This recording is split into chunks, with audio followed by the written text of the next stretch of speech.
ধর্মটা কেন, যেটা আমি আলোচনা করতে চাইছিলাম, আর আপনি এক্সপ্লেনেশন করলে ভালো হতো। ধর্ম কি করবে?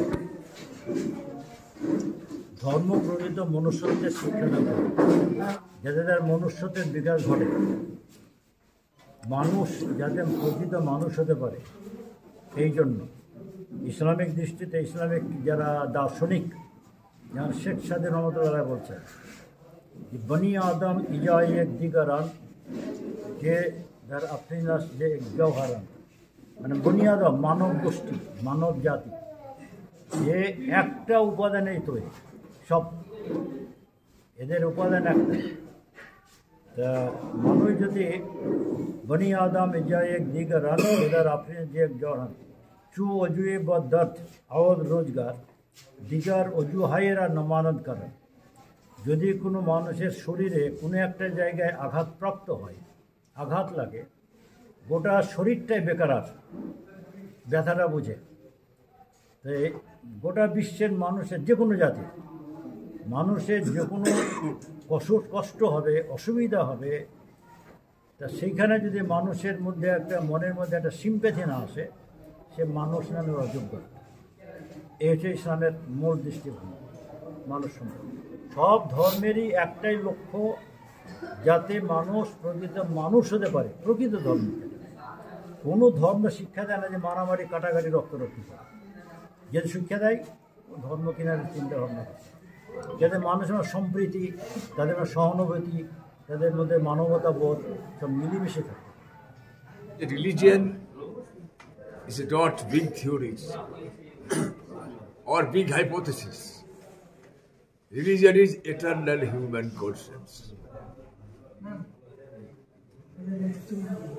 এই যে একটা কথা খুবই ইম্পর্টেন্ট, যেটা কোনো বড় থিওরি নয়, বড় হাইপোথিসিস নয়, এটা ইটারনাল হিউম্যান কনসেন্স। এটা হচ্ছে বিবেকানন্দ। তার সঙ্গে কিন্তু এই চিন্তাধারা অনেক মিলে যায় ইসলামের চিন্তাধারা।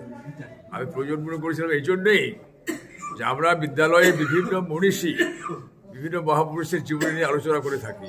স্বামী বিবেকানন্দের জীবন পালন করেছি, বিদ্যাসাগরের আলোচনা করেছি, রবীন্দ্রনাথ ঠাকুরের করেছি, কাজী নজরুল ইসলামকেও করেছি। তেমনি আমরা চিন্তাভাবনা হলো যে আমরা হযরত মুহাম্মদ সাল্লাল্লাহু আলাইহি ওয়াসাল্লামের জীবনী নিয়ে আমরা আলোচনা করবো, বা ইসলাম মানে হযরত মুহাম্মদের জীবনী নিয়ে আলোচনা করতে গেলে ইসলাম অটোমেটিক্যালি আসে। সেই নিয়ে আলোচনা করতে গিয়ে আমরা এই বিলাদের আমরা চিন্তাধারা করি। এবং তখন সে প্রথম দিকে আমরা গ্রামের সমস্ত লোককেও, অনেক লোক তখন আসতেন, স্কুলের ছাত্রছাত্রী থাকতো, গ্রামের লোক অনেক আসতেন। এই চিন্তাধারা নিয়ে আমরা করেছি, যাতে ইসলাম বা হযরত মুহাম্মদের জীবনীটা কি, ইসলামের কথা হচ্ছে, কোরআনের কথা, আমি এমন কোনো লোক না, এমন কোনো সম্প্রদায় নাই, এমন কোনো মানুষের দেশ নাই যেখানে আমি নবী পাঠাইনি, রসুল পাঠাইনি। সমস্ত সম্প্রদায়ের মধ্যে, সমস্ত দেশে পাঠিয়েছি। এই যে চিন্তাধারা, কোথায় অনেকে বলছে 1,24,000, বলছে তারও বেশি, মানে যুগে যুগে পাঠিয়েছেন, তার দূত পাঠিয়েছেন। সেই তাদের জীবনের মধ্যে একজন শেষ, আমরা বলি যে শেষ নবী হচ্ছেন হযরত মুহাম্মদ সাল্লাল্লাহু আলাইহি ওয়াসাল্লাম। তার জীবনী আমরা আলোচনা করার উদ্দেশ্যেই এই বিরানটা প্রচলন করেছে। বছর করোনার পর থেকে বন্ধ ছিল, এই বছর আবার চালু করেছে।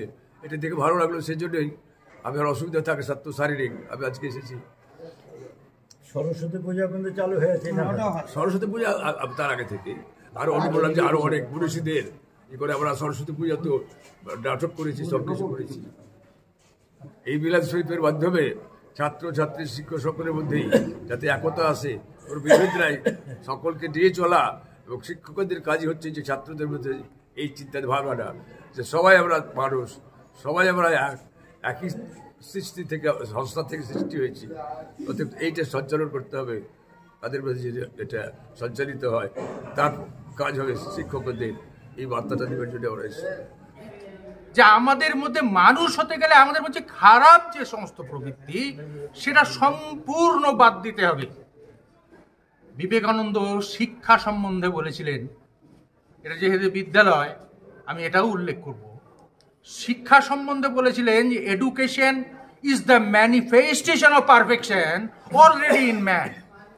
অর্থাৎ মানুষের মধ্যে যে মনুষ্যত্ব আছে, পরিপূর্ণতা আছে, সেই পরিপূর্ণতার বহিঃপ্রকাশ হচ্ছে শিক্ষা। নবীজির আদর্শ, ইসলামের আদর্শ যদি যথাযথভাবে পালন করা যায়, তাহলে মনুষ্যত্বের সর্বোত্তম বিকাশ হবে। এই বার্তাটা ছড়িয়ে দেওয়ার জন্য ঈদে মিলাদুন্নবী। এবং আমাদের ইসলামের মধ্যে যে বহুত্ববাদকে স্বীকার করা হয়েছে, দেখবেন একটা জায়গা আছে লাকুম দিনকুম ওলিয়াদিন, অর্থাৎ তোমার ধর্ম তোমার, আমার ধর্ম আমার। সেখানে বিভেদের কথা নেই, সেখানে আছে সহনশীলতার কথা, সেখানে আছে টলারেন্সের কথা। এই যে টলারেন্স, এই জিনিসগুলো যেটা ভারতবর্ষে কমে যাচ্ছে, আস্তে আস্তে কমে যাচ্ছে, সেইটাকে আমরা চর্চার মধ্য দিয়ে ছাত্রছাত্রীদের মধ্যে ঢোকাতে চাই বলে এই মিলাদুন্নবীর আমরা আয়োজন করে থাকি।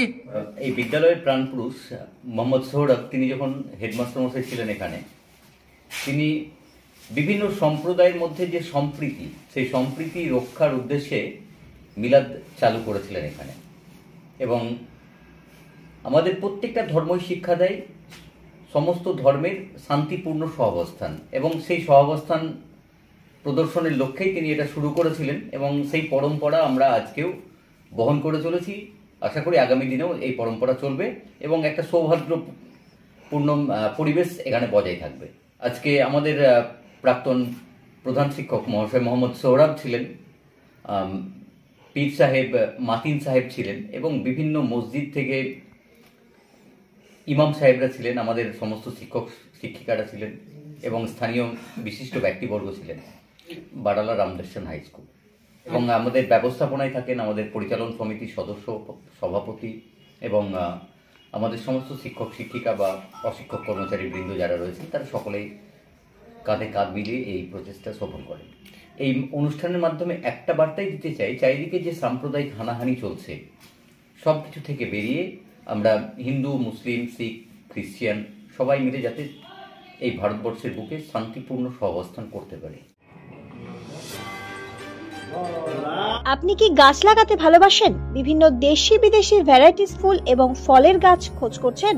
তবে আর দেরি না করে চলে আসুন মা মিনতি নার্সারি এবং বোটানিক্যাল গার্ডেনে। পরিচালনায় সুমনা নাথ। আমাদের ঠিকানা কমল কুমারী দেবী মডেল স্কুল মোড়, রঘুনাথগঞ্জ, মুর্শিদাবাদ। মোবাইল নাম্বার 8348857572 অথবা 9732447572।